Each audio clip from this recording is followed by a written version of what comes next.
Assalamualaikum warahmatullahi wabarakatuh. Perkenalkan, nama saya Ramadhani dengan NIM 1914080002. Saya dari jurusan Tadris IPA Fisika BP 19 UIN Imam Bonjol Padang. Pada video ini saya akan membuat review materi pembelajaran dari mata kuliah Metodologi Penelitian. Baiklah, pada video ini saya akan menjelaskan yaitu mengenai komponen-komponen pada bab 2 dalam laporan penelitian. Yang pertama yaitu pengertian dan pentingnya kajian pustaka. Nah, yang pertama yaitu pengertian dari kajian pustaka adalah seluruh bahan bacaan yang mungkin pernah dibaca dan dianalisis, baik yang sudah dipublikasikan atau yang belum, melainkan hanya sebagai koleksi pribadi semata. Kemudian, kajian pustaka ini sering dikaitkan dengan kerangka teori, landasan teori, dan teori-teori pada yang digunakan untuk menganalisis objek penelitian. Kemudian, menurut para ahli, pengertian dari kajian pustaka ini adalah bahan-bahan bacaan yang berkaitan dengan penelitian yang pernah dibuat dan didokumentasikan untuk digunakan menganalisis objek penelitian yang akan dikaji yang berhubungan dengan permasalahan yang diangkat. Kemudian, apa saja sih yang harus dibahas atau yang harus diperhatikan di dalam menyusun kajian pustaka ini? Yaitu yang pertama adalah peneliti tidak sekedar memberikan penjelasan tentang tesis, melainkan disertai atau dengan jurnal, artikel dari internet yang akan diacu. Kemudian, yang harus diperhatikan lagi adalah peneliti harus mengupas dan membahas secara objektif dan kritis. Peneliti harus membandingkan kesimpulan dan gagasan atau penemuan-penemuan yang telah diacu atau yang telah menjadi acuan. Kemudian yang harus diperhatikan adalah peneliti mengkaji ulang dengan secara cermat dan diteliti bahan bacaan yang telah menjadi acuan tersebut. Kemudian apa sih pentingnya kajian pustaka ini dalam suatu penelitian? Yang pertama yaitu kajian pustaka bukan hanya kumpulan acuan dengan analisis deskriptif, melainkan berisi rangkuman singkat serta analisis yang kreatif dan kritis. Kajian pustaka akan mencerminkan kemantapan mutu ilmiah hasil dari penelitian tersebut. Dari sinilah akan diketahui keluasaan dan kedalaman teori atau model yang dikembangkan untuk memecahkan persoalan di dalam penelitian yang telah dilakukan. Kemudian pentingnya kajian pustaka ini di dalam penelitian yaitu melalui kajian pustaka peneliti mampu menduga bahwa penelitian tersebut akan memberikan kontribusi terhadap bidang yang sedang dikaji atau pengembangan ilmu pengetahuan suatu syarat yang dituntut. Kemudian kajian pustaka yang menjadi salah satu mata rantai kegiatan penelitian terletak pada posisi awal dalam praktiknya sehingga dapat bergerak bukan linear sekuensial belaka, sehingga kajian pustaka dapat berkembang secara lebih luas dan mendalam. Kemudian pentingnya kajian pustaka ini yaitu proses kajian pustaka dapat bergerak seperti gerakan jarum jam atau anti jarum jam, yang dimana hal itu sangat tergantung kepada permasalahan yang muncul, yakni apakah permasalahan yang muncul tersebut direncanakan atau tidak. Kemudian pentingnya lagi adalah kajian pustaka tersebut akan membekali dirinya untuk mencari tempat berpijak yang kokoh sehingga acuan-acuan tersebut dapat sesuai dengan tepat dengan medan yang diuji. Nah, berikutnya yaitu manfaat kajian teori. Yang pertama, manfaat kajian teori dalam penelitian yaitu untuk menjawab pertanyaan yang belum diketahui sama sekali. Yang kedua yaitu untuk menjawab pertanyaan-pertanyaan yang masih diragukan. Untuk itulah maka dilakukan kajian teori di dalam penelitian. Dan manfaat lain di dalam kajian teori dalam penelitian yaitu yang pertama, memberikan pola bagi interpretasi data. Yang kedua yaitu menghubungkan studi DG dengan yang lainnya. Dan yang ketiga yaitu menyajikan kerangka hingga konsep dan variabel mendapatkan arti penting di dalam penelitian. Dan yang terakhir adalah memungkinkan makna yang lebih besar dari temuan yang diperoleh dari suatu penelitian. Nah, selanjutnya adalah fungsi dari kajian teori di dalam penelitian. Yang pertama yaitu menjelaskan. Maksud menjelaskan di sini adalah kajian teori di dalam penelitian dapat memberi penjelasan mengenai permasalahan-permasalahan yang diangkat di dalam penelitian tersebut sehingga teruji kerelevanannya. Dan yang kedua yaitu meramalkan dan mengendalikan suatu gejala. Maksudnya mengendalikan suatu gejala adalah kajian teori tersebut dapat memberikan pembatasan-pembatasan mengenai permasalahan-permasalahan di dalam penelitian yang diangkat oleh peneliti tersebut, sehingga mengendalikan terfokus kepada satu permasalahan yang sesuai dengan teori yang dikaji. Nah, yang berikutnya adalah sumber-sumber kajian dari teori. Nah, sumber-sumber dari kajian teori ini terbagi menjadi 3. Yang pertama yaitu teori induktif, yang mana teori induktif ini menerangkan suatu hal dari data ke arah teori. Dan yang kedua yaitu teori fungsional. Teori fungsional ini adalah teori yang nampak karena adanya suatu interaksi pengaruh antara data dan perkiraan teoritis, yakni data yang mempengaruhi pembentukan teori dan pembentukan teori kembali untuk mempengaruhi data. Dan yang ketiga adalah teori deduktif. Teori deduktif yang memberikan keterangan dimulai dari suatu perkiraan atau pikiran spekulatif tertentu ke arah data yang akan dijelaskan atau diterangkan dalam penelitian tersebut. Nah, berikut adalah beberapa jenis sumber dalam kajian teori yang sering digunakan di dalam penelitian. Yang pertama yaitu sumber primer. Sumber primer ini terdiri dari buku, tesis, laporan penelitian, karangan asli yang ditulis oleh penelitinya, atau karangan asli yang ditulis oleh orang-orang yang mengalaminya, kemudian jurnal dan artikel yang teruji kerelevanannya atau terbukti keasliannya. Dan yang kedua adalah sumber sekunder. Nah, sumber sekunder ini terdiri dari yang pertama yaitu laporan penelitian orang lain.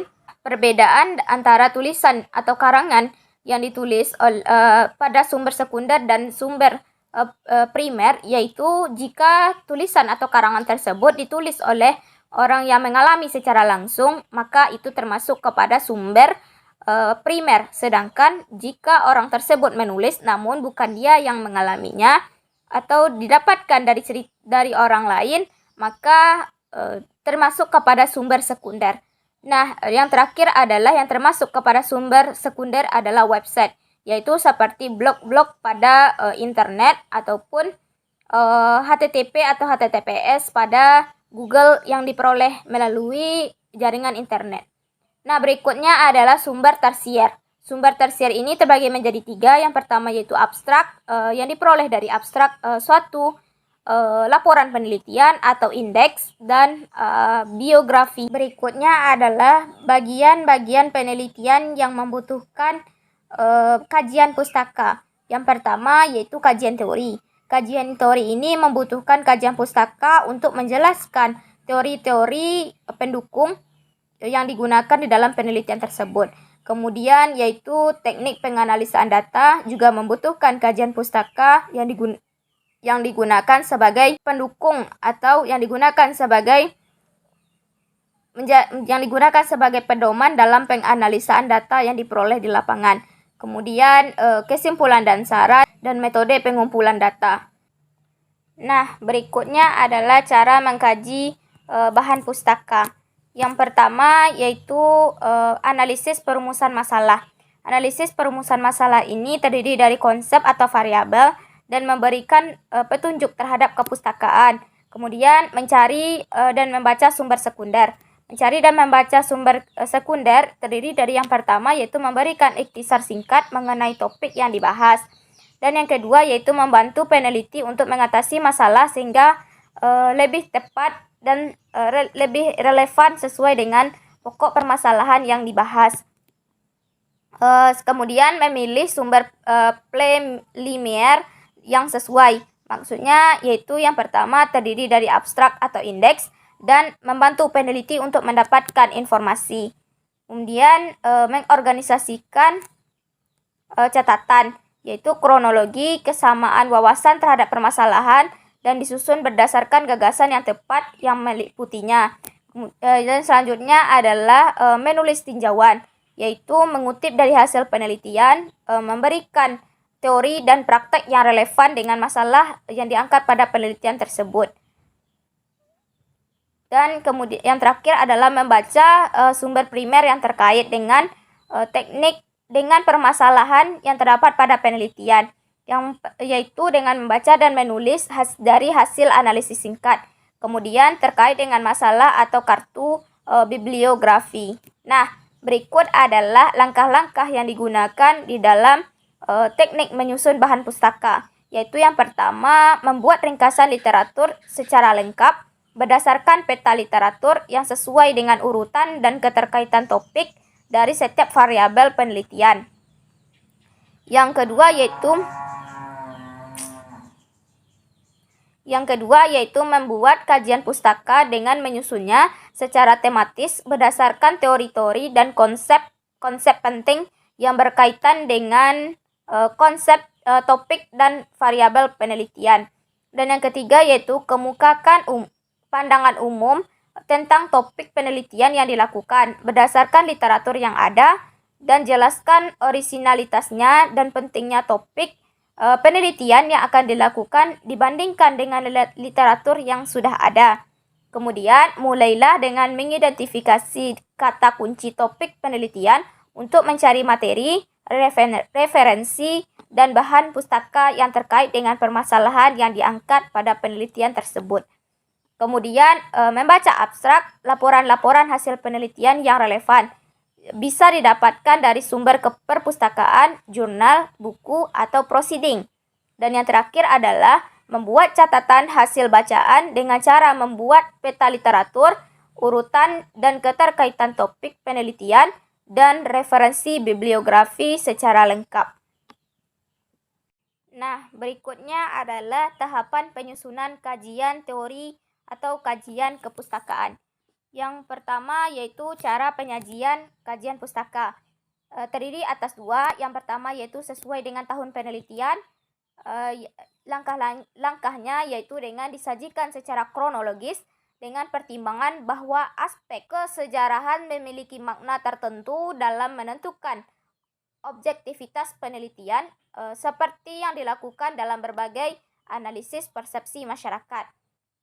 Kemudian yang kedua, cara penyajian kajian pustaka yaitu sesuai dengan relevansi dan kedekatan dengan objek penelitian, yaitu dilakukan dengan pertimbangan relevansi penelitian dengan penelitian yang sudah pernah dilakukan. Sebagai penelitian ilmiah, cara ini dianggap lebih baik dengan pertimbangan bahwa penelitian yang dilakukan memang baru dan berbeda dari penelitian yang lainnya. Kemudian adalah tahapan penyusunan dalam kajian teori, yaitu yang pertama, tetapkan nama variabel yang diteliti dan jumlah variabelnya berapa yang digunakan di dalam penelitian tersebut. Kemudian, lihat daftar isinya setiap buku dan pilih topik yang relevan dengan setiap variabel yang akan diteliti. Yang ketiga, cari definisi setiap variabel yang akan diteliti dan setiap sumber bacaannya. Bandingkan antara satu sumber dengan sumber yang lain dan pilih definisi yang sesuai dengan penelitian yang akan dilakukan. Dan yang kemudiannya adalah baca seluruh isi topik buku yang sesuai dengan variabel yang akan diteliti. Kemudian lakukan analisa, renungkan dengan bahasa sendiri tentang isi setiap sumber data yang dibaca. Hal itu dilakukan agar tidak terjadinya plagiarisme di dalam penelitian yang kita lakukan. Kemudian yang terakhir adalah deskripsikan teori-teori yang telah dibaca dari berbagai sumber-sumber ke dalam bentuk tulisan dengan bahasa sendiri. Nah, berikutnya adalah tahapan penyusunan kajian pustaka. Yang pertama yaitu membaca karya-karya ilmiah dari hasil penelitian sebelumnya yang terkait dengan permasalahan penelitian yang akan dikaji. Kemudian yang kedua, menyusun kajian pustaka berdasarkan hasil analisis terhadap karya ilmiah sebelumnya yang relevan. Dan yang terakhir adalah mencatat hasil interpretasi terhadap bahan-bahan bacaan yang digunakan sebagai kajian pustaka di dalam penelitian yang dilakukan.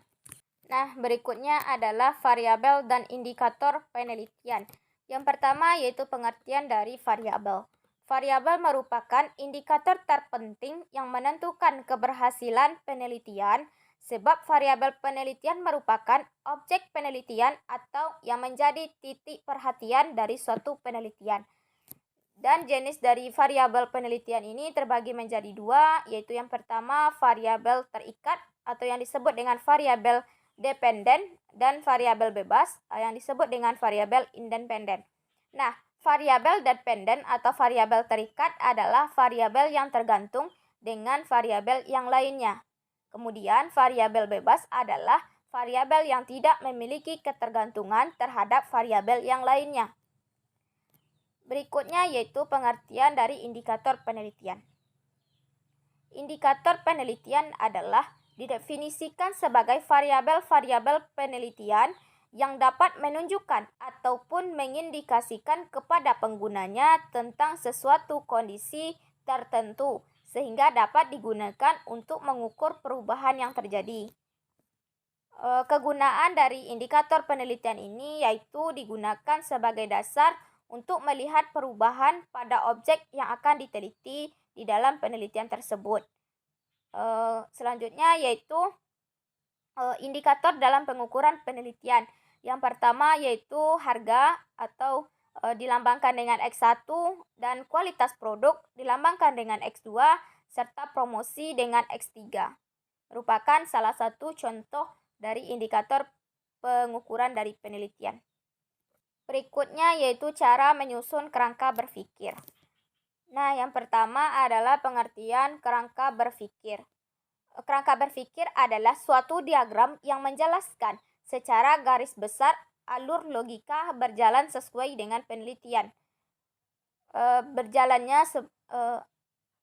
Kerangka berpikir adalah suatu diagram yang menjelaskan secara garis besar alur logika berjalannya sebuah penelitian. Kerangka pemikiran ini dibuat berdasarkan pertanyaan penelitian atau disebut dengan research question dan merepresentasikan suatu himpunan dari beberapa konsep serta hubungan di antara konsep-konsep tersebut.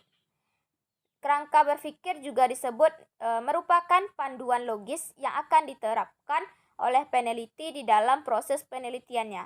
Proses penelitian ini mencangkup permasalahan yang akan diteliti, dianalisis, dan disimpulkan menjadi temuan penelitian. Proses penelitian ini mencangkup permasalahan yang akan diteliti, dianalisis, dan disimpulkan menjadi temuan penelitian. Nah, berikut adalah cara penyusunan kerangka berpikir. Yang pertama yaitu mengidentifikasi variabel penelitian dengan jelas, yang mana pada tahap ini peneliti membedakan mana variabel terikat dan mana variabel bebas di dalam penelitian tersebut. Kemudian menentukan hubungan di antara variabel yang terdapat pada penelitian yang akan diteliti. Kemudian memberikan argumen teoritis mengenai hubungan antar variabel dan menguraikan hubungan antara satu variabel dengan variabel yang lainnya. Dan yang terakhir adalah menggambarkan kerangka berpikir dalam bentuk diagram yang skematis. Dan biasanya di dalam sebuah penelitian, kerangka berpikir ini dapat digambarkan berupa bentuk bagan atau berbentuk diagram. Nah, berikutnya adalah manfaat kerangka berpikir di dalam penelitian. Yang pertama yaitu untuk menganalisis data, dan yang kedua yaitu untuk melihat proses penelitian terjaga dari kemungkinan kompleksitas isu yang menyesatkan dalam melakukan arah penelitian. Nah, berikutnya adalah penelitian relevan dan cara penulisannya. Yang pertama yaitu pengertian penelitian relevan. Penelitian relevan atau kajian yang relevan adalah deskripsi tentang kajian penelitian yang sudah pernah dilakukan seputar masalah yang akan diteliti. Penelitian relevan ini juga sering disebut dengan suatu penelitian yang pernah dibuat dan dianggap cukup relevan atau mempunyai keterkaitan dengan judul topik yang akan diteliti yang berguna untuk menghindari terjadinya pengulangan dengan pokok permasalahan yang sama. Penelitian relevan ini di dalam penelitian juga bermakna sebagai referensi yang berhubungan dengan penelitian yang akan dibahas. Nah, berikut adalah cara penyusunan penelitian relevan. Yang pertama yaitu menyusun konsep yang terkait dengan permasalahan yang teliti.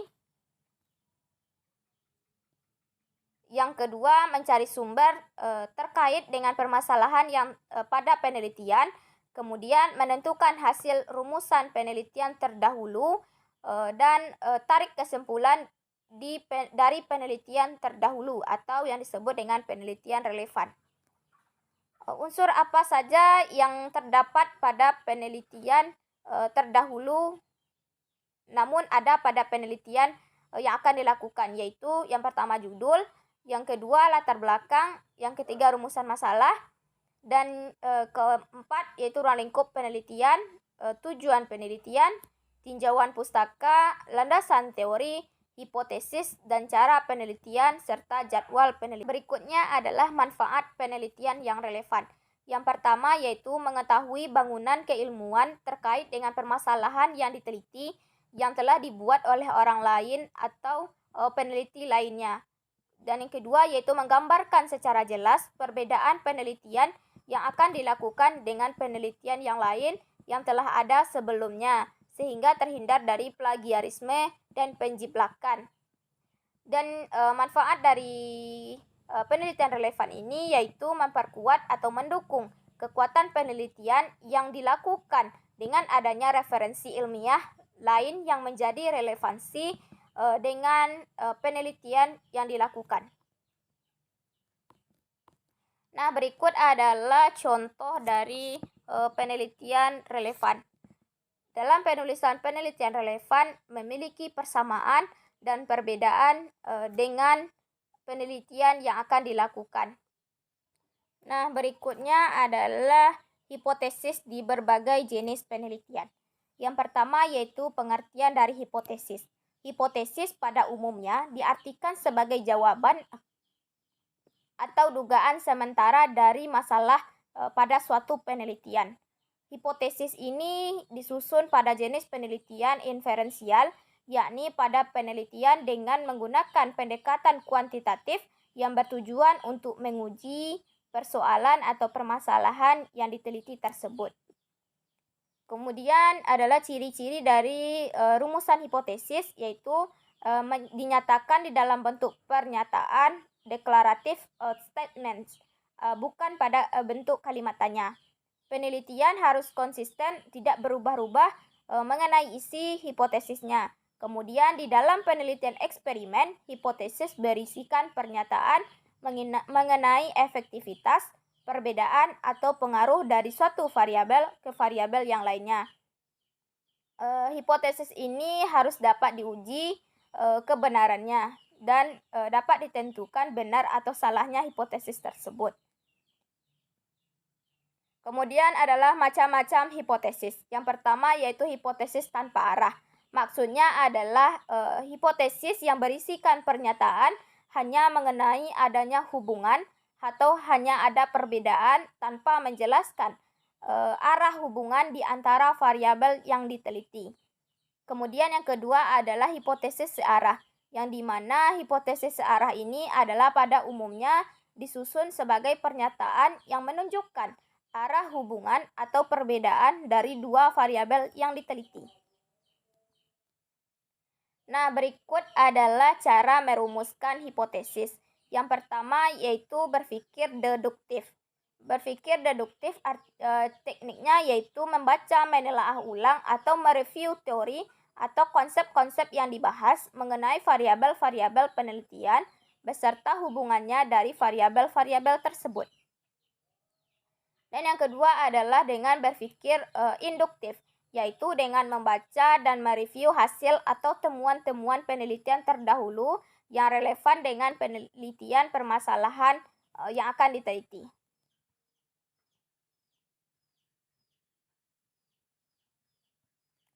Nah, berikut adalah hipotesis dari berbagai jenis penelitian. Yang pertama yaitu hipotesis berdasarkan arah penolakannya dilakukan, yaitu uji hipotesis dua sisi, uji hipotesis satu sisi. Kemudian hipotesis berdasarkan tujuan arah penelitian menggunakan direksional hipotesis dan non-direksional hipotesis. Kemudian hipotesis yang berdasarkan jumlah variabel, yaitu menggunakan simple hipotesis dan kompleks hipotesis. Dan berikutnya adalah dilihat dari hubungan antar variabel, dibedakan menjadi 3 bentuk hipotesis, yaitu yang pertama hipotesis deskriptif, dan yang kedua yaitu hipotesis komparatif dan hipotesis asosiatif. Nah, berikut adalah hipotesis berdasarkan jenis penelitiannya. Yang pertama yaitu hipotesis ilmiah. Dibedakan 2 bentuk hipotesis, yaitu hipotesis umum dan hipotesis eksplisit. Kemudian yang kedua adalah hipotesis statistik. Dibedakan menjadi 2 bentuk hipotesis, yaitu hipotesis alternatif dan hipotesis nol. Berikut adalah contoh hipotesis dari berbagai jenis penelitian. Yang pertama yaitu penelitian kuantitatif. Hipotesisnya dinyatakan pada bentuk H0 dan AH, atau hipotesis awal dan hipotesis akhir. Kemudian eksperimen yaitu dinyatakan menggunakan sebab akibat. Kemudian kualitatif, hipotesisnya yaitu non-statistik. Dan pengembangan R&D, hipotesisnya adalah hipotesis pengembangan atau yang menyatakan perkembangan terhadap satu bentuk produk.